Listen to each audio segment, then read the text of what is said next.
Weta, my DVD, Gideon Moi, we were all standing there.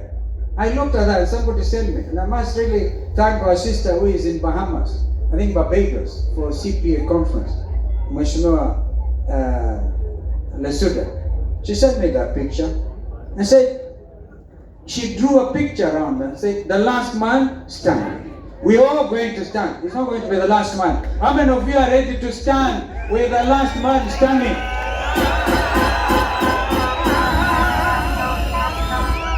May God bless the Wiper Patriotic Front.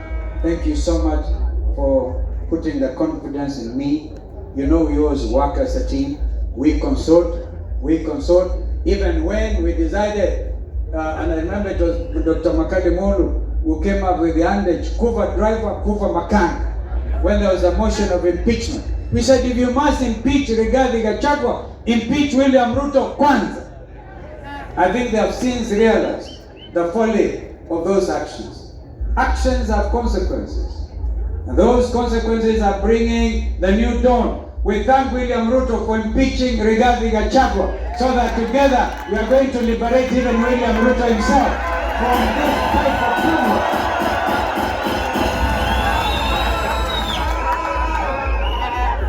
And they say, or Shakespeare will say, there's a tide in the affairs of man, taken its height, leads to fortune.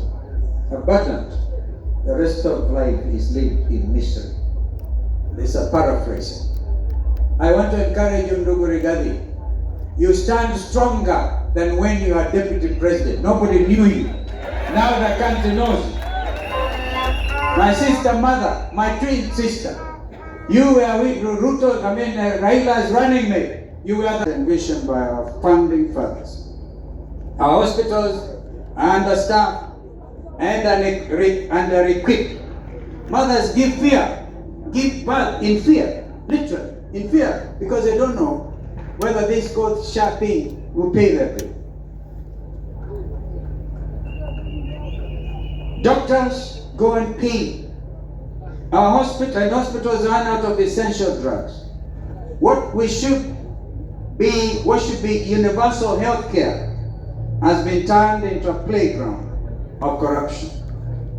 SHA shift forced on Kenyans has become the most consequential threat to our well-being. Education, once the key to opportunity, has become a burden. Parents are drowning in debt. Teachers and lecturers are demoralized. Students are uncertain of their future. As we speak, some of our best brains in this country, university dorms, are on strike, and nobody seems to care. They have gotten our universities defunded, literally. A government that toys with children's education has lost its moral compass. And what of our economy? Once a beacon of growth, it now lies in disarray. Industries have closed, investors are fleeing, and ordinary Kenyans are struggling to survive. Our brothers and sisters wake up so early in the morning to walk to industrial area, only to arrive and find doors shut and their jobs shifted to neighboring countries because of this regime's taxation policy. What about this regime's insatiable appetite for loans upon loans upon loans? Kenya's public debt under this regime has become an albatross around our necks. They call it bottom-up economics. But what we see is bottomless corruption and a top-down greed. It is not an economic plan. It is an economic funeral, I dare say.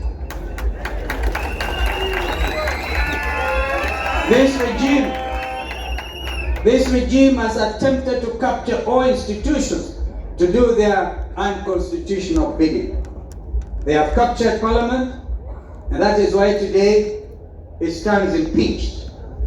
They have tried to capture the media, and today we thank the majority of the press for not bowing to that pressure. That's why we are here today. We are very proud of it. They have attempted to capture the judiciary.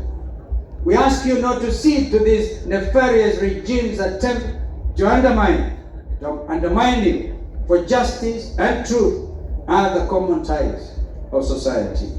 Worse still is this regime's 3-year dismantle of our celebrated diplomacy. They condemn regional insecurity and neglect of the international community, all while they are linked to is the escalation of wars in our region, the Democratic Republic of Congo, the Sudan in particular.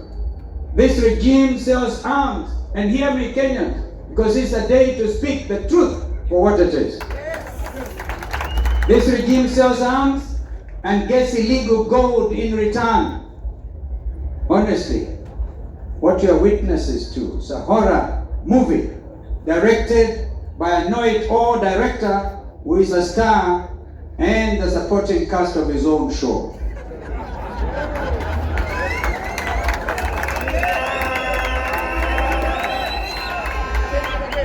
The Ruto regime calls for reforms of international institutions and global agendas, including climate change, while he auctions our forests for carbon credits for his own personal aggrandizement. Kenyans must know this. Even our forests, our national parks, are up for auction. The very oxygen we actually breathe. Most heartbreaking of all is the plight of our young people, the Gen Z generation, bold, creative, and courageous, took to the streets to demand justice, to demand jobs, to demand dignity and accountability. But their voices on June 25th, 2024 were met not with dialogue, but with bullets and intimidation. A government that silences its own children has lost the right to lead. But I stand here to tell you, we are not doomed. Kenya can rise again, and Kenya will rise again. Under a patriotic administration, and together with our partners, we shall build a nation that works for all, not for a select few. We will deliver a 24-hour economy that ensures all of us are part and parcel of growing our basket, and together we shall lower the cost of living. Cost of fuel and electricity must be lowered if we are to get these jobs back to our industry, if we are going to yet again attempt to industrialize our country. Transformational projects like the High Grand Falls Dam that will generate 700 megawatts of electricity, a Vision 2030 project under Kibaki and ourselves, must be activated, not Rutopreneured.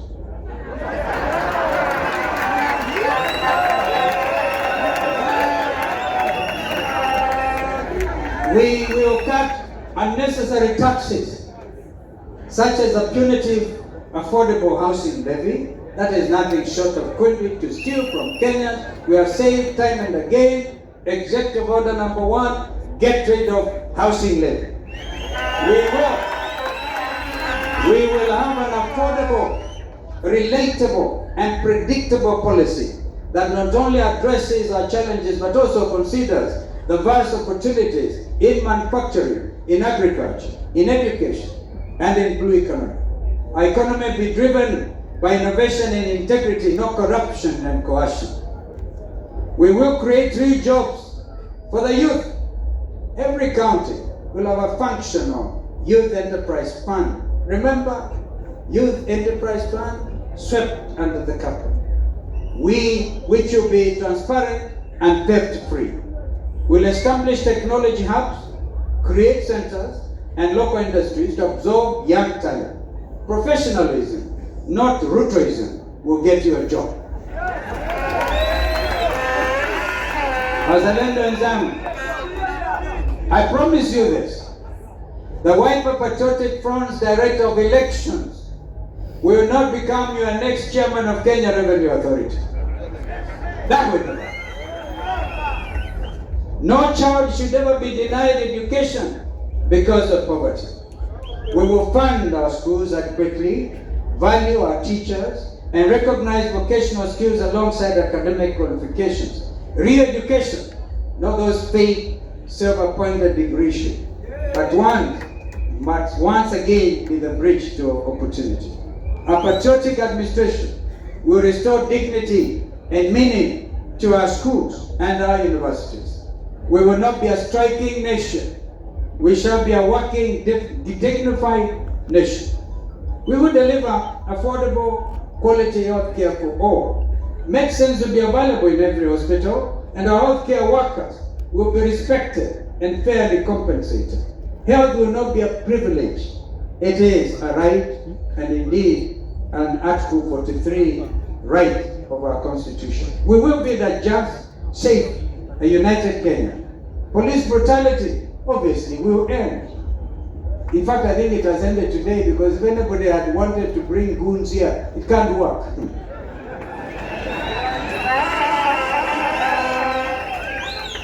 No more abductions, because those are terrible.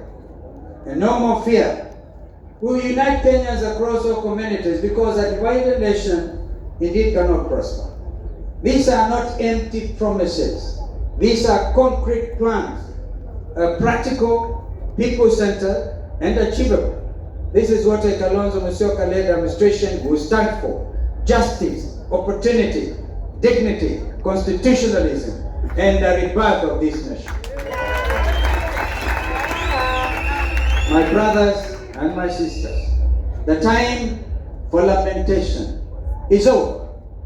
The time for excuses is gone. The moment for change is now. This movement is not about you, the people of Kenya. It is about your families, it's about your children, about your children's children, and the future of this nation. Ruto ordered you to be shot, not in the head, but in the legs, because you dare to exercise your constitutional rights. I urge you, fellow Kenyans, and the Gen Zs, and the young Kenyans, I urge you today to shoot Ruto at the ballot.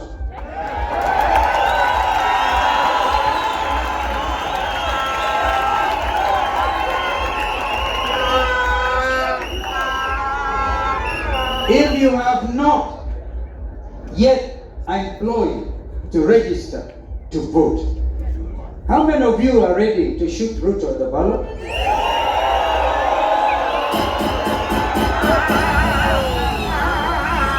This is what will make Ruto one town. Komboa Kenya. Komboa Kenya. Harambee. When we rise together, no mountain is too high. When we rise together, no government can suppress us.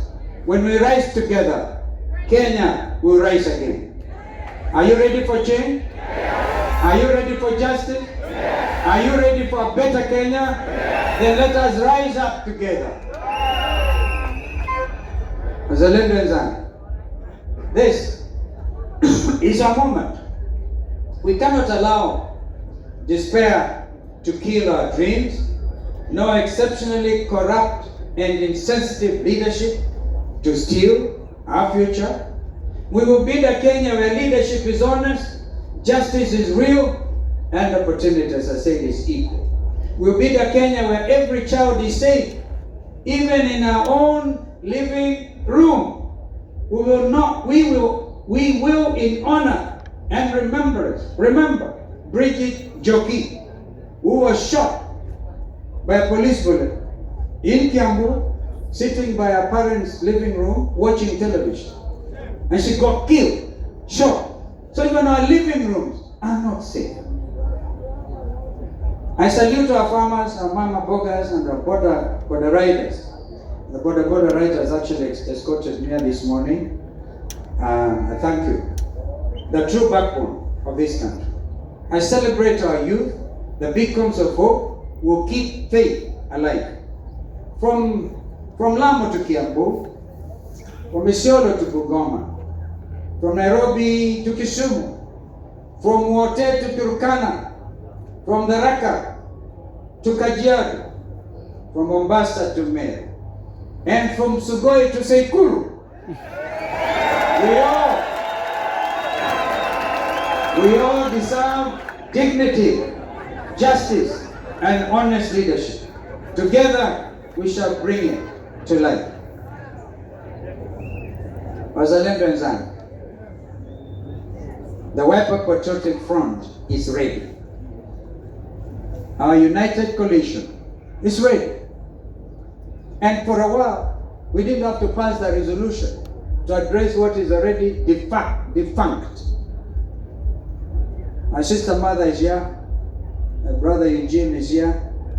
They passed a resolution. I think our friends in Jubilee, I heard our brother Uhuru Kenyatta try to reimagine what had happened during the Jubilee Delegates Conference. But there's something in law called dead by effluxion of time. There's no need to flog a dead horse. We all know there's no Azimio in existence.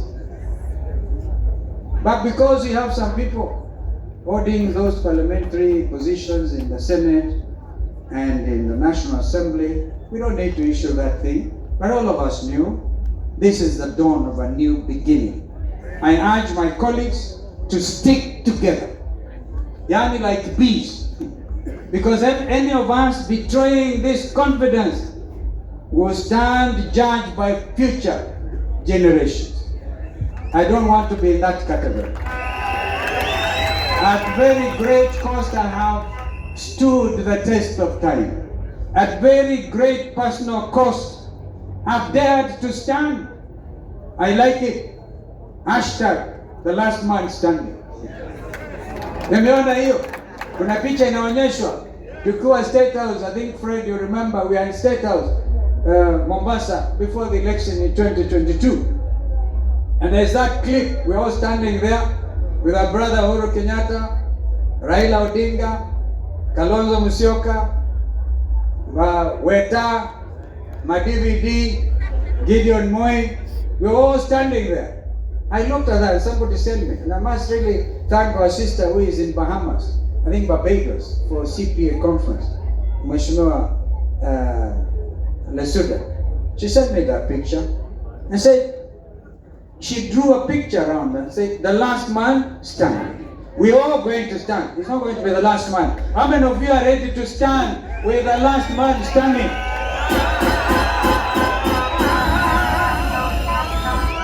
May God bless the Wiper Patriotic Front. Thank you so much for putting the confidence in me. You know we always work as a team. We consult. Even when we decided, and I remember it was Dr. Makali Molu who came up with the adage, Kuva driver, Kuva makanga, when there was a motion of impeachment. We said, if you must impeach Rigathi Gachagua, impeach William Ruto kwanza. I think they have since realized the folly of those actions. Actions have consequences.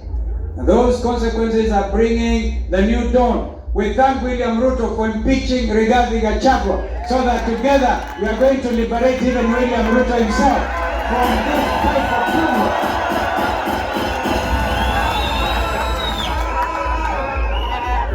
And they say, or Shakespeare will say, there's a tide in the affairs of man, taken its height, leads to fortune. Abundant, the rest of life is lived in misery. This is a paraphrasing. I want to encourage you, Ndugu Rigathi. You stand stronger than when you are deputy president. Nobody knew you. Now the country knows you. My sister mother, my twin sister, you were with Ruto, Raila is running mate. You were the first one to say, he, haifanyiki, most principled, amazing Kenyan lady, even the region, standing for justice, and everywhere in our region. My sister mother, I'm very proud that you call me your political twin. We will stand together. My brother Eugene, my mother. These last 2 years, We've been on those trips everywhere across the length and breadth of this country, waiting for other friends to come like Fred Matiang'i. And J.B. Muturi was waiting for him to be fired. And he got fired. And it is good that Ruto fired J.B. Muturi. My brother Seturome, a brilliant mind in numbers. You see, now we're going to lead this revolution in real time. This coming election will not be stealable. And we must tell IBC, either they want to be on the right side of the history and deliver that image of a rotten IBC, or they're going to do the just thing. Data-driven campaign. That is what our brother Torome Saitoti is able to do along with other people. We are so proud of it. My brother, Governor Natembeya, you did meet separately with our friends and our brother Eugene. We urged you that for the sake of all of us, any of us bleeding will get all of us bleeding. So we must hold together. Allow me to thank our three governors from Makueni, Machakos, and Kitui for standing strong. For standing very, very strong.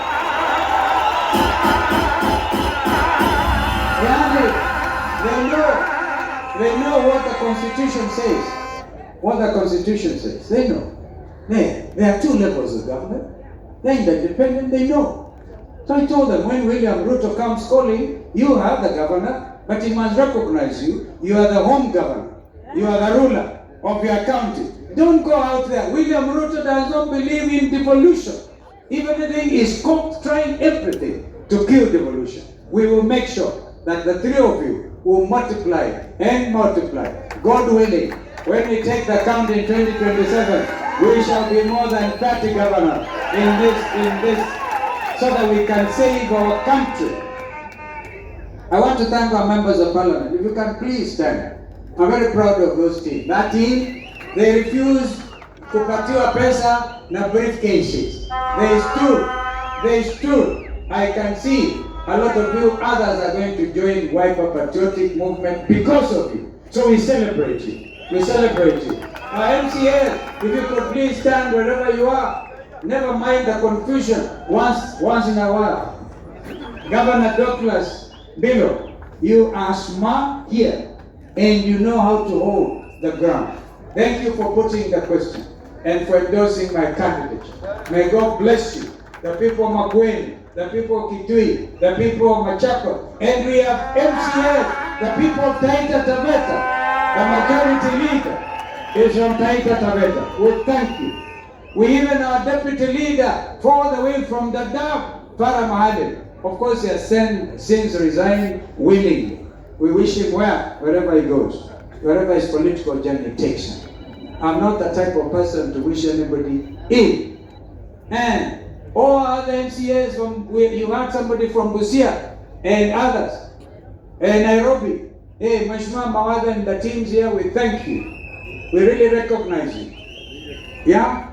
So, Nyamira Kisii, whoever has imagined Wiper is a regional party is absolutely wrong. But I want to give you one promise. Today, this front will grow in leaps and bounds. And together with our partners we don't want to call ourselves at a united opposition. This is a government in waiting. This is a government. I want to recognize all of you delegates from Mashinani, wherever part of the country you come from. I have a little daughter called Nadi Girole. Nadi, I think you speak out there. That little girl, our late father was our candidate for Isiolo North one time when we were in Kenya. She is sharp. She's grown. And the tutelage of my wife and also Kalonzo Musyoka Foundation, we have tried to reach out to every corner. That's my daughter. So, ladies and gentlemen, I want to thank you. I know that Mother has to leave about now.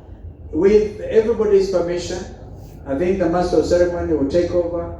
But maybe allow Mother, when the rest of us are dressed, they are the super delegates, they are Fred. Oh, Fred, you also want to talk here?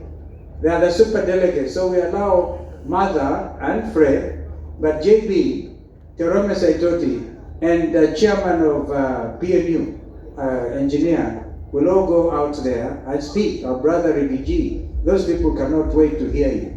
And we'll take a break after this, allow what the Master of Ceremony will say, and then together we'll talk to the super delegates. I thank you. May God bless you. May God bless Kenya. Thank you.